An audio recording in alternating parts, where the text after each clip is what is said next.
Assalamualaikum warahmatullahi wabarakatuh.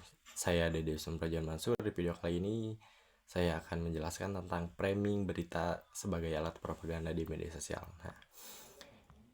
Melalui presentasi ini kita akan memahami apa yang dimaksud dengan framing berita, bagaimana framing dapat menjadi alat propaganda, serta dampaknya terhadap masyarakat. Di slide yang pertama, framing Framing berita adalah proses memilih, menyusun, dan menonjolkan bagian tertentu dari suatu peristiwa agar membentuk cara pandang masyarakat terhadap isu tersebut. Dalam praktiknya, media tidak hanya menyampaikan fakta, tetapi juga menentukan sudut pandang atau perspektif yang ingin ditampilkan kepada publik. Akibatnya, dua media yang memberitakan peristiwa yang sama bisa menghasilkan kesan yang berbeda karena masing-masing menggunakan framing yang berbeda. Lalu di slide selanjutnya, ada propaganda merupakan upaya untuk mempengaruhi opini, sikap, atau perilaku masyarakat melalui penyampaian isu informasi yang disusun sedemikian rupa demi kepentingan tertentu. Kepentingan tersebut bisa berupa kepentingan politik, ekonomi, sosial, maupun ideologi. Dalam propaganda, informasi yang digunakan tidak selalu salah. Terkadang informasi tersebut benar, tetapi hanya sebagai fakta yang ditampilkan sehingga dapat mengiring cara berpikir masyarakat.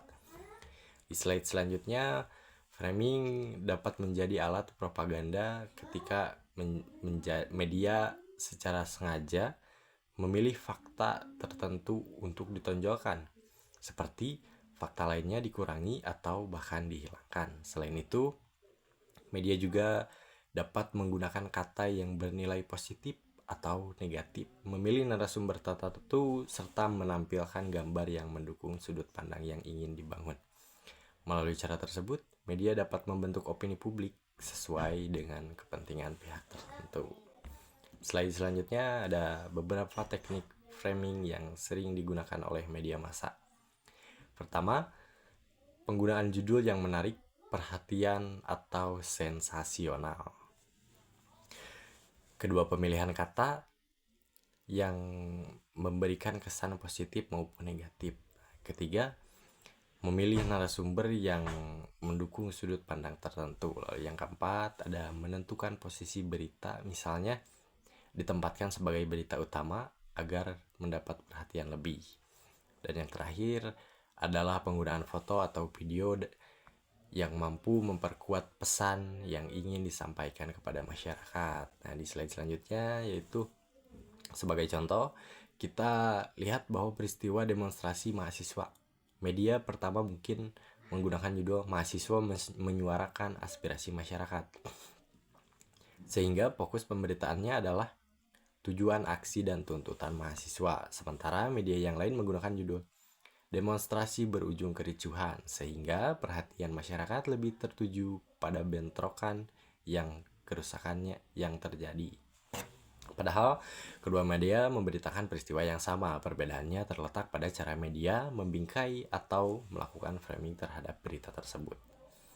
Framing juga memiliki dampak positif maupun negatif. Dampak positifnya adalah membantu masyarakat memahami suatu isu, meningkatkan kepedulian terhadap masalah sosial, dan mendukung kampanye yang bermanfaat bagi masyarakat. Namun, jika digunakan sebagai propaganda, framing juga dapat menimbulkan dampak negatif seperti terbentuknya opini yang bias, munculnya perpecahan di masyarakat, menyebarkan stereotip, serta berkurangnya objektivitas informasi.